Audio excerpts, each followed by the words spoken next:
On the morning of December the 15th, 1836, the only copy of Robert Fulton's original bound folio of full-color patent drawings, done in his own hand, detailing the machine that changed river navigation forever, ceased to exist. It did not disappear quietly into a private collection.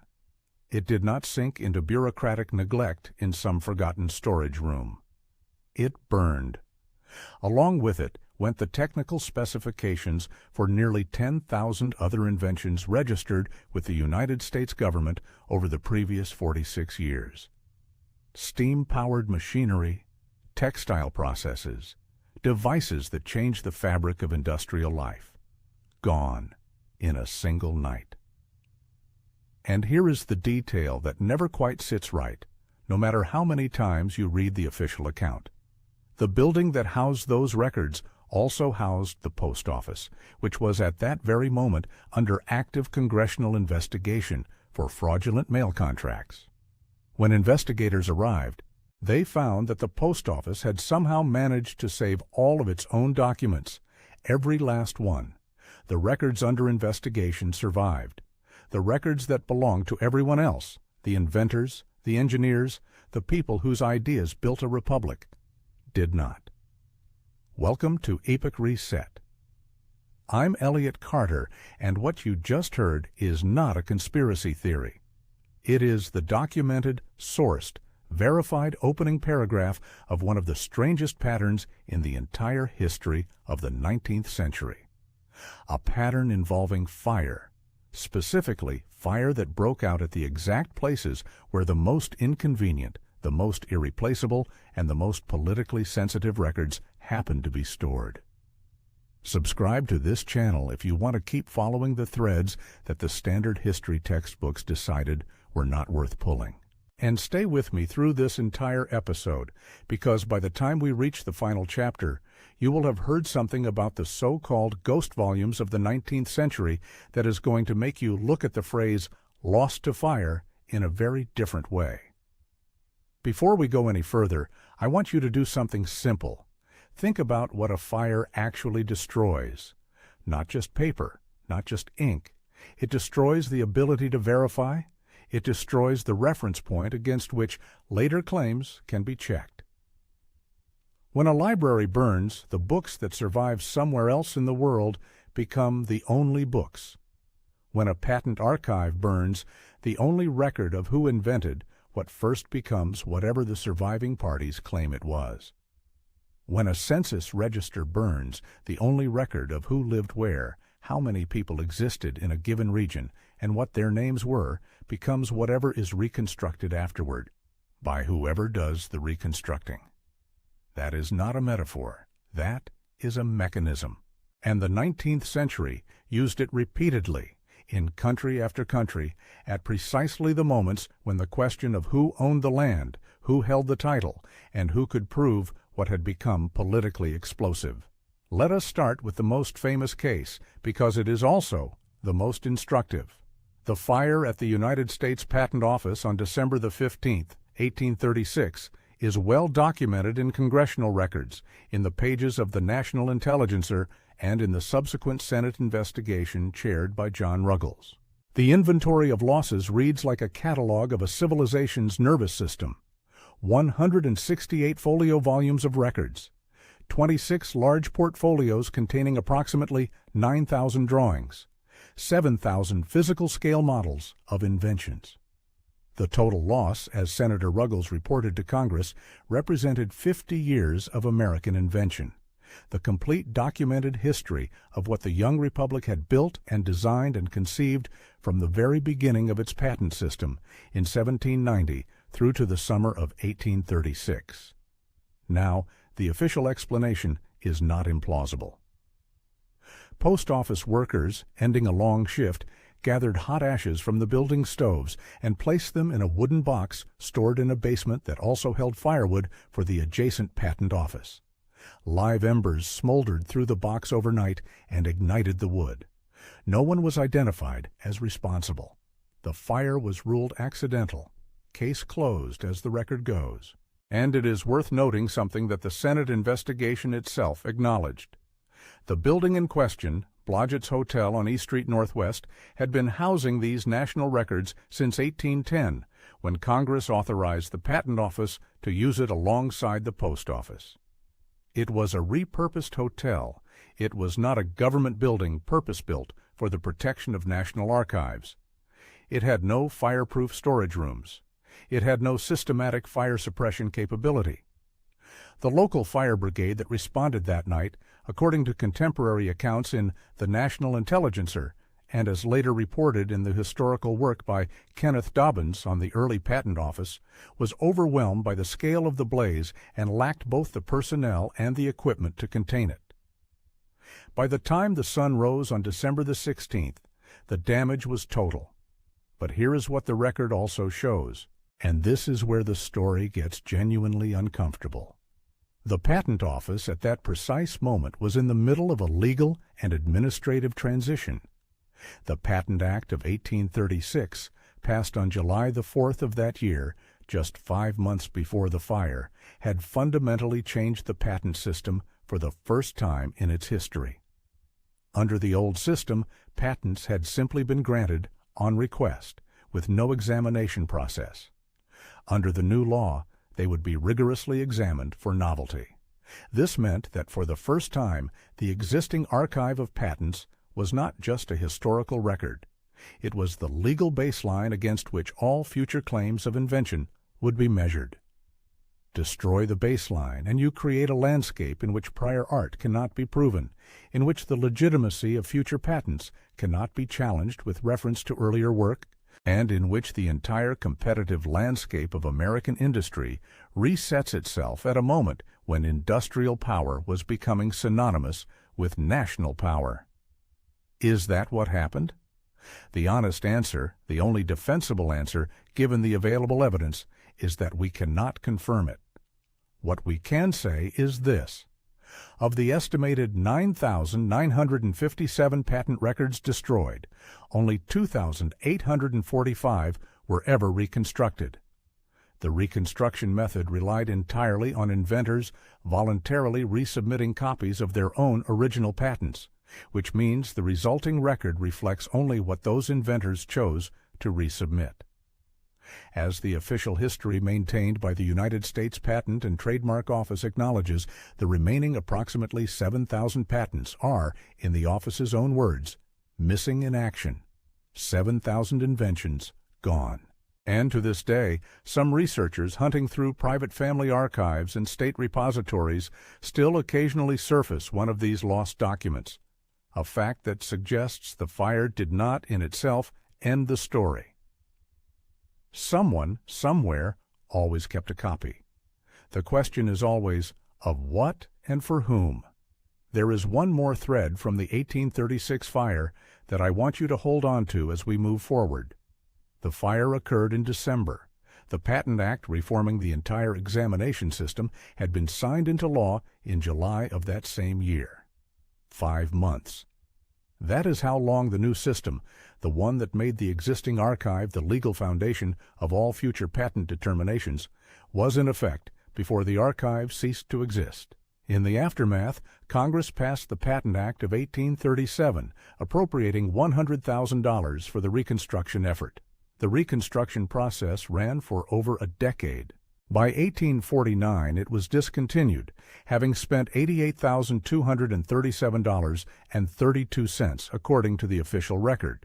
The result, 2,845 patents restored, 7,112 missing permanently. Those missing patents represent more than a gap in a catalog. They represent a blank space in the legal history of American invention, a space that no court, no examiner, and no future inventor could fill with certainty, because the original specification, the original drawing, the original model that proved what had existed before was simply no longer there to consult. And then, 41 years later, the Patent Office burned again. On September the 24th, 1877, fire broke out in the Patent Office building that had been specifically designed and constructed to be fireproof after the catastrophe of 1836. The architect Robert Mills had been given explicit instructions by Congress to use materials that would not burn. The building itself survived, but its contents did not. According to the Wikipedia entry on the 1877 fire, which draws on contemporary accounts, approximately 80,000 patent models were burned or damaged, and roughly 600,000 copy drawings were destroyed or ruined by water. The figure in the official record of the person in charge of the models puts the number even higher, closer to 87,000 models damaged, with an additional 37,000 postponed application models and 12,000 rejected cases stored in the same wing, bringing the total figure of affected patent models to something in the range of 136,000. After this second fire, the requirement for physical models when applying for a patent was dropped entirely. From that point forward, the tangible, three-dimensional evidence of what an inventor had actually built was no longer part of the official record. 2 fires, the same archive, 41 years apart. The first destroyed the historical baseline. The second destroyed the physical evidence. What do you think? Is that a pattern, or is that simply the price of doing business in an era of gaslighting and wooden shelving? Tell me in the comments. I am genuinely curious where your instinct takes you, because mine has never fully settled on a comfortable answer. The Patent Office fires are the most studied examples of what we might call archival catastrophe in the 19th century, but they are far from isolated. In fact, once you start mapping the fires that destroyed significant records during this period, a geography emerges that is striking not for its randomness, but for its concentration. The losses cluster around 3 specific categories of document: records of ownership, records of population, and records of technical knowledge. And they cluster in time around moments of political transition, legal reform, and the consolidation of new power structures. Take the Library of Congress.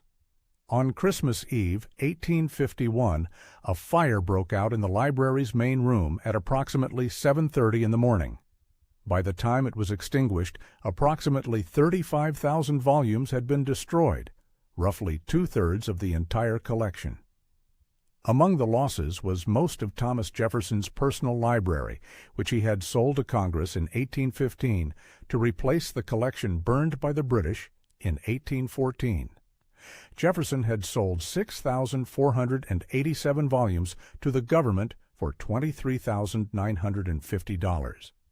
The fire of 1851 took back approximately 2/3 of what he had provided. An architect's report issued 3 days after the blaze attributed the cause to a faulty chimney flue. Congress appropriated $168,700 to replace the lost books the following year. But with a notable restriction: the funds were to replace what had been lost, not to expand or supplement the collection. The policy in the aftermath of the fire, as the library's own institutional history notes, was explicitly conservative. The library's role was to be limited. Its scope was to be controlled. That detail, the deliberate limiting of scope in the aftermath of a devastating loss, appears again and again in the record of 19th century archival fires. The fire creates the loss. The response to the fire defines what the successor institution is allowed to become.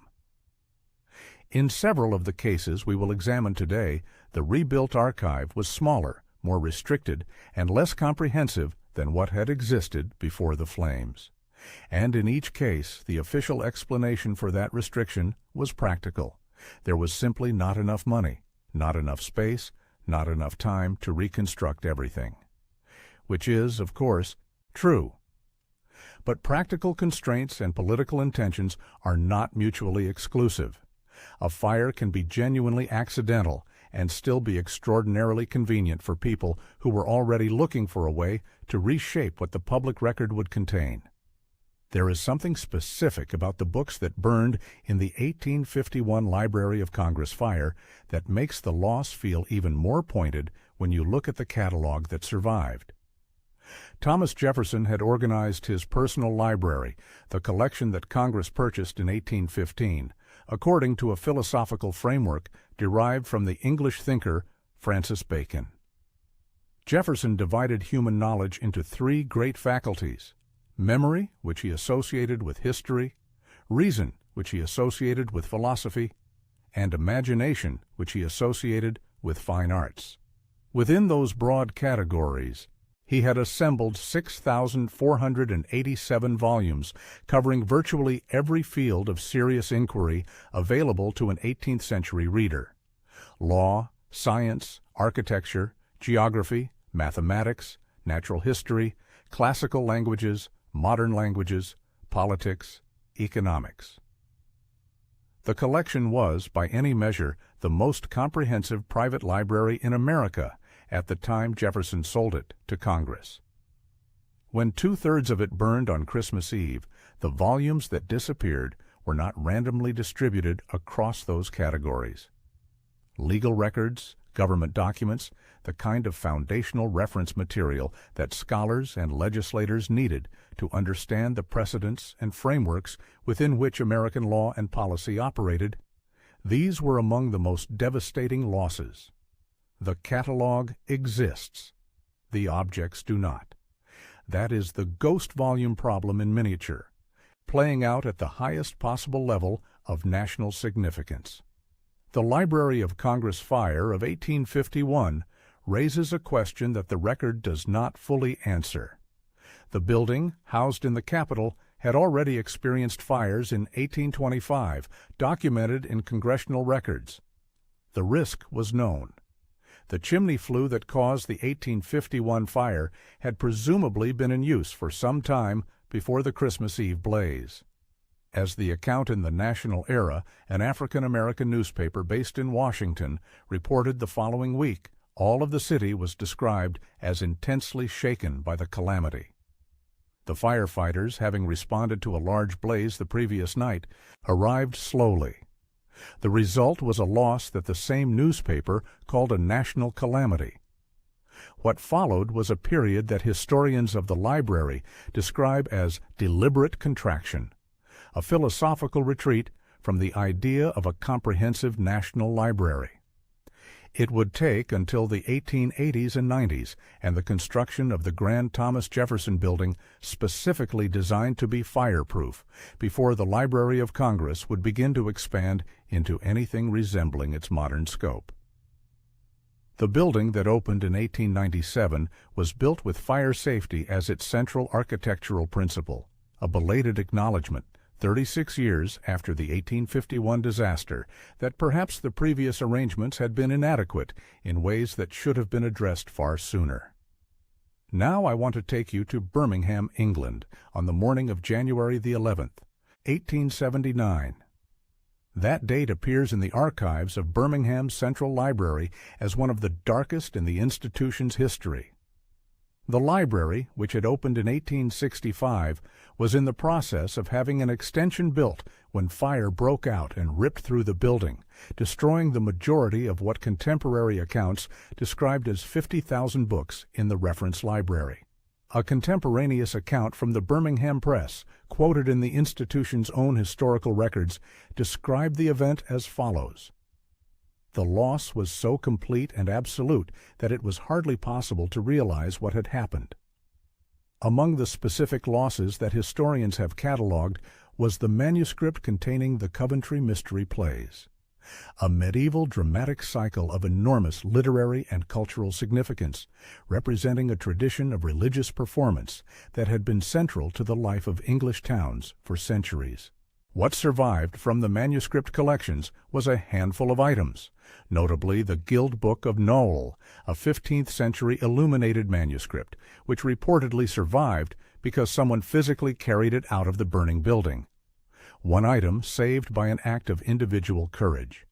Tens of thousands of items consumed by fire during a construction project, while the building was already structurally compromised by the extension work.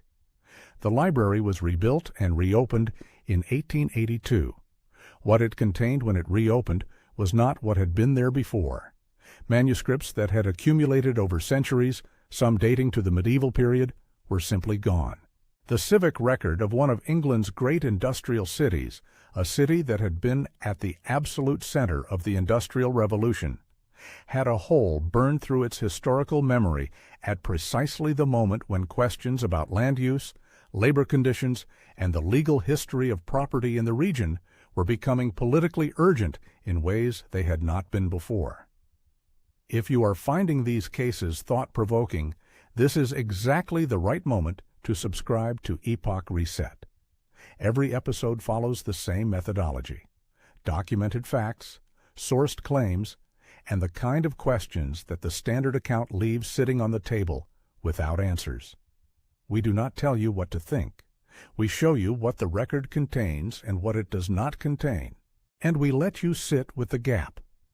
The Birmingham fire of 1879 is often treated as a local footnote in the history of British libraries, a regional tragedy rather than a national event of historical consequence.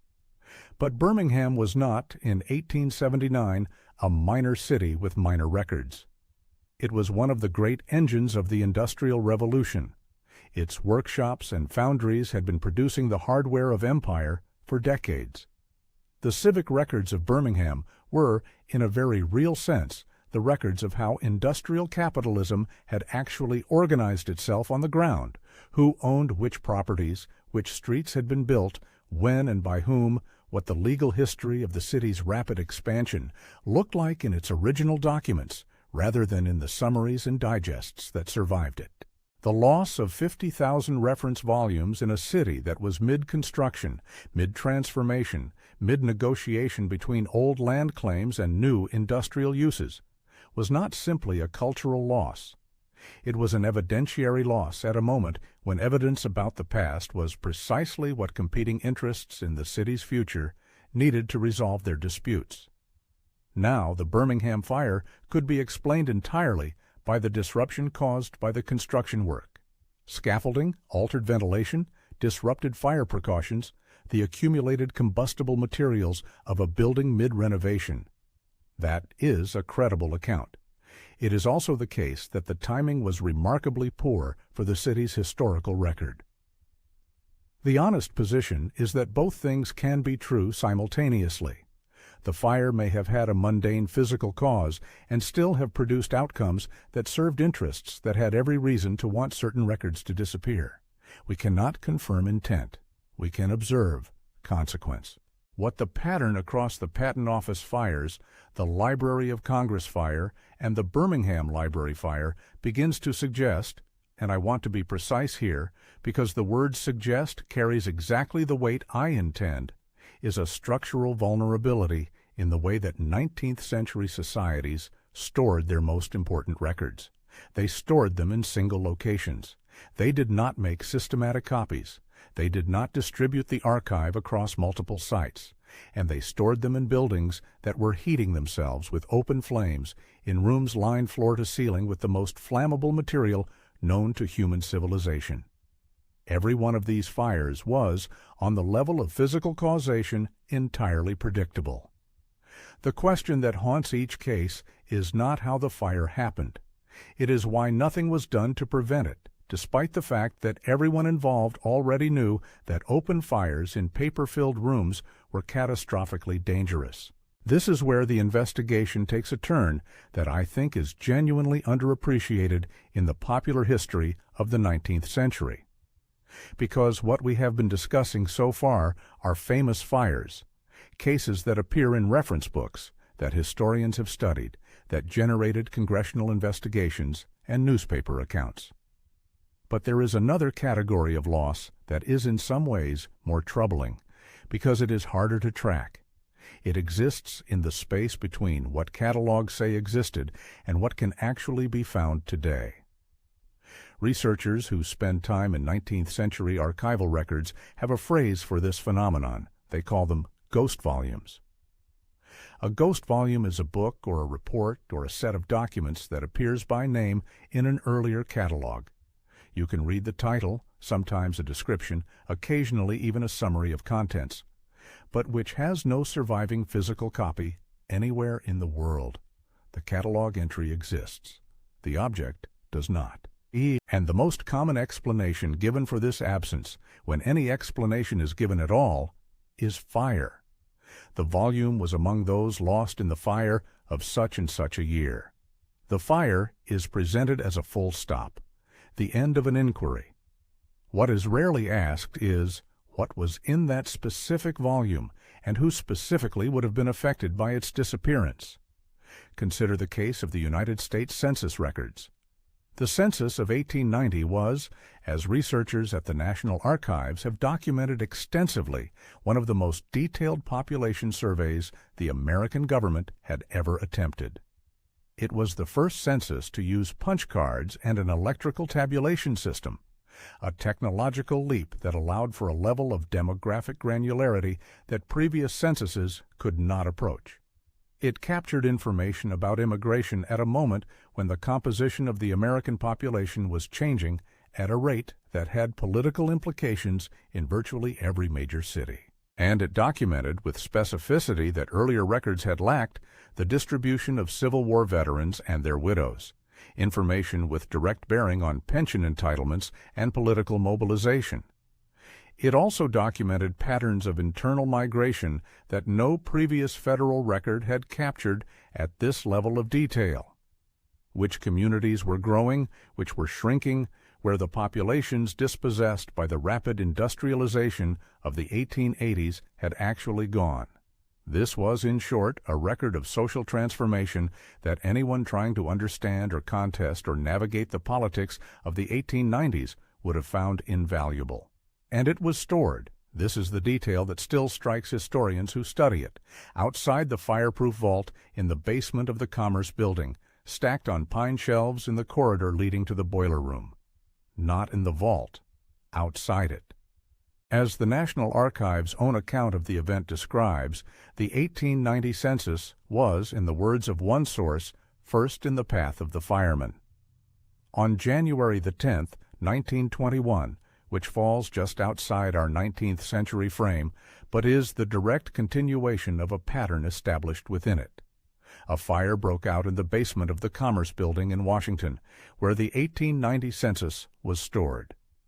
The morning after, the census director reported that approximately 25% had been destroyed outright, with roughly 50% of the remainder damaged by fire, smoke, and water. What followed is documented in remarkable detail in the National Archives' own account of the event.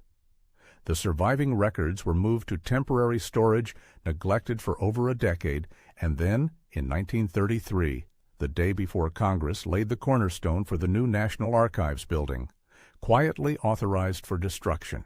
The surviving remnants of 63 million people's recorded lives were ordered destroyed one day before the building that could have preserved them was officially inaugurated. Of the entire 1890 population schedule, accounting for over 63 million individual Americans, fragments representing approximately 6,160 names survive today. What do you think is really going on here? Does the simplest explanation satisfy you? Fire, neglect, bureaucratic incompetence at every stage? Or does this feel like something that moved through too many decision points over too many years in too consistently convenient a direction? Tell me in the comments, because this is one of those cases where I genuinely think reasonable people can read the same set of documented facts and arrive at genuinely different conclusions about what the pattern means. There is one more detail about the 1890 census that the record shows, and it belongs in this episode because it illuminates the ghost volume problem so precisely. The 1890 census was the first for which the government did not require copies to be filed in local government offices. Every previous census had a backup system built into its design. Local copies meant that a fire in Washington would not erase the entire record. Someone made the decision, before the 1890 census was taken, to stop requiring those copies. We do not know who made that decision or why. The record on that specific point is, to use the phrase that appears in the archival literature, unclear. Now I want to bring you to Ireland and to a fire that technically falls in the early 20th century, but is so directly rooted in 19th century record-keeping that it belongs in this investigation. On the 30th of June, 1922, a massive explosion and fire destroyed the Public Records Office attached to Dublin's Four Courts during the Irish Civil War. The documents stored in that building represented one of the most comprehensive concentrations of historical records anywhere in the world for a country of Ireland's size. What was inside that building, according to the detailed inventory compiled by Herbert Wood, the deputy keeper of the Records Office, and preserved in a single 300-page manuscript that fortunately survived the explosion, was staggering in its scope. The complete Irish census records for the entire 19th century, going back to the first census of 1821, were incinerated. The records of those who had lived in Ireland before and during the Great Famine of the 1840s, one of the most catastrophic demographic events in European history, were lost forever. Chancery records detailing land grants and titles going back to the 14th century were gone. Thousands of wills and title deeds were destroyed. Church of Ireland parish registers, baptisms, marriages, burials going back centuries ceased to exist as physical objects. Records of various chief secretaries for Ireland, military records, transportation records to the colonies, and court documents dating to the 13th century vanished in the explosion and fire. The Irish Times, in its coverage of the ongoing digital reconstruction project that has been attempting to piece back together this archive through duplicates found in repositories around the world, has described the list of lost documents as the most depressing in Irish history. The phrase comes from Wood's own inventory. The man who had spent years maintaining those records used that exact formulation when describing what he had been entrusted to keep safe. What makes the Four Courts fire particularly instructive for our purposes is the political context. The records that burned were overwhelmingly records of ownership, who held the land, who had title, who could prove ancestral claim to property that had been in dispute for generations. The fire occurred at the precise moment when the political status of Ireland was being renegotiated in the most fundamental way possible. The question of who owned what and who could prove it was not an abstract historical matter. It was the operational foundation of the new state's relationship with its own territory. And here is a detail that adds another layer to the story. The Public Records Office in Dublin held not only Irish records, but a significant collection of English administrative records relating to the governance of Ireland going back to the medieval period. Chancery records detailing land grants by the English Crown, going back to the 14th century. Records of various chief secretaries for Ireland, covering centuries of colonial administration. These were, from one political perspective, the documentary evidence of colonial land seizure and the displacement of Irish populations from their own territories. From another political perspective, they were the legal title deeds that gave legitimacy to the current distribution of land ownership.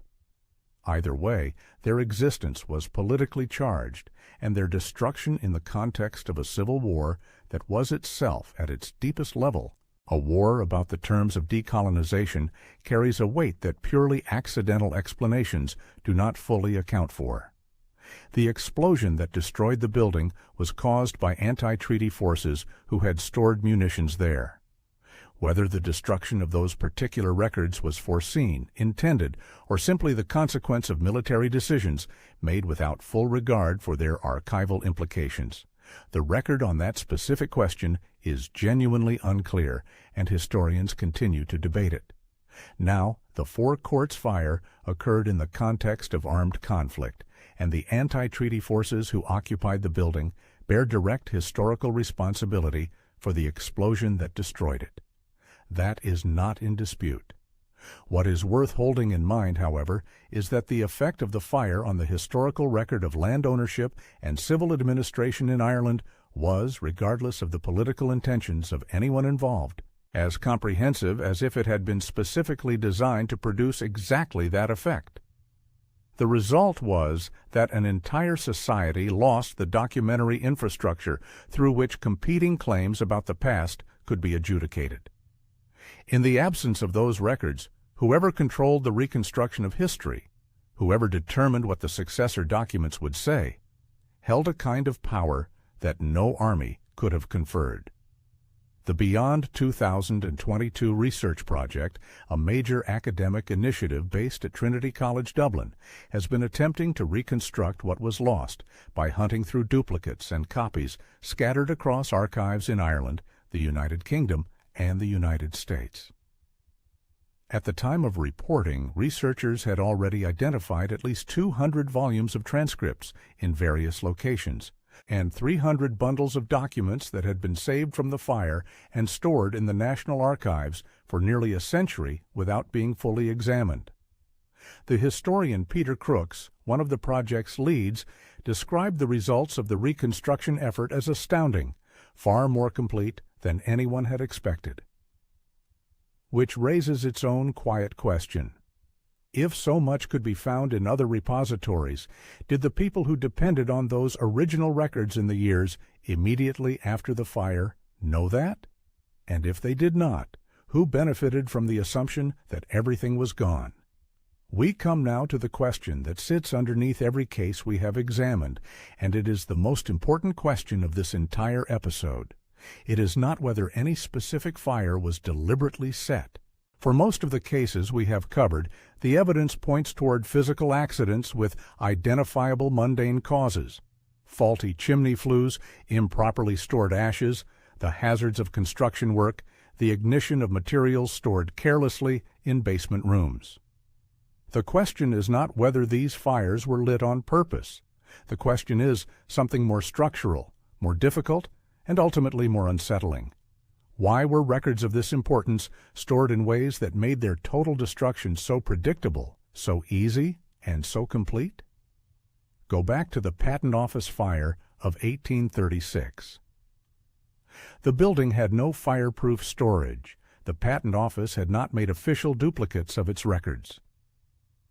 As the official history of the United States Patent and Trademark Office states plainly, the Patent Office did not make official duplicates.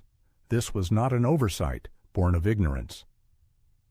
By 1836, the value of the records in that building was beyond calculation.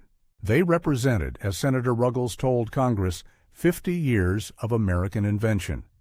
The new Patent Act had just made those records the legal baseline for the entire future of the patent system. And there was not a single backup copy of any of them in existence anywhere outside that one building, which was also sharing space with the post office and storing firewood in its basement next to its ash disposal boxes. Now consider that the Library of Congress in Washington had already been destroyed once by the British in 1814 and had been partially threatened by fire in 1825.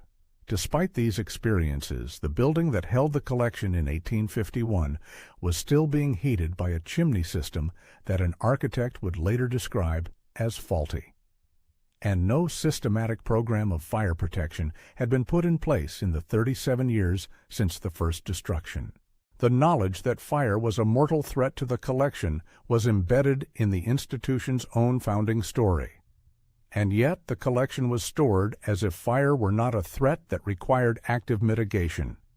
This is the pattern that the historical record suggests with something approaching insistence. Not that powerful people were necessarily starting fires to destroy inconvenient documents, but that powerful people were systematically failing to protect documents in ways that allowed fires, whenever they occurred, for whatever reason, to produce outcomes of maximum archival destruction. The absence of backup systems, the concentration of irreplaceable records in single locations, the storage of highly flammable materials adjacent to open heat sources in rooms lined with paper. These were not the inevitable consequences of primitive technology. The technology to make fireproof storage rooms existed. The bureaucratic capacity to require duplicate copies existed, as the pre-1890 Census backup system demonstrates. The decision not to use these protections was, in each case, a decision. Someone decided, or more precisely, many someones decided, repeatedly over many decades in multiple countries to leave the most important records of their societies in exactly the conditions most likely to produce their total destruction. There is a further dimension to the ghost volume problem that I have not yet raised, and it is perhaps the most conceptually challenging aspect of this entire investigation. It concerns not just what burned, but what was cataloged as having burned when the evidence for its pre-fire existence is itself incomplete. When a fire destroys a catalog along with its contents, when the list of what was there perishes alongside the things it listed, the subsequent reconstruction of what was lost depends entirely on secondary sources, references in other documents, letters that mention a visit to the archive, bibliographic notes in published works that cite a particular manuscript. This creates a strange epistemological situation in which we cannot be certain whether some of the ghost volumes were ever really there at all, or whether their presence in a surviving secondary reference reflects their actual physical existence before the fire, or simply a scholar's attribution of a source they never directly consulted. The fires, in other words, do not just destroy the objects. In the cases where they also destroy the primary catalog, they destabilize the very possibility of knowing what was there, and that destabilization is, from the perspective of anyone who wanted the record to be uncertain, perhaps the most useful effect of all. And then there are the ghost volumes, the titles in old catalogs that point toward rooms of vanished knowledge. A university library publication from the late 19th century that I came across in the course of researching this episode refers to the phenomenon of catalog survivorship in terms that are worth pausing on. The catalog, the author notes, is often a more faithful record than the archive it describes, because the catalog exists in multiple copies, while the archive exists in one. What this means, in practical terms, is that we know quite a lot about what existed before the fires. We have the titles, we have the descriptions, we have, in some cases, summaries and digests of contents that were produced before the originals burned, and what those titles and summaries tell us, in case after case, is that the volumes most comprehensively destroyed were those dealing with land ownership, population distribution, technical processes, and the historical documentation of communities whose claims to resources and territory were, at the time of the fires, under active political contest. The phrase ghost volume does not appear in 19th century archival writing. It is a term that later researchers have applied to describe a specific kind of absence, an absence that is documented rather than invisible. What makes these losses different from simple ignorance about the past is that we have enough surviving information to know something important existed, to know roughly what it contained, and to know that its loss was not the result of time or neglect, but of a specific event at a specific moment.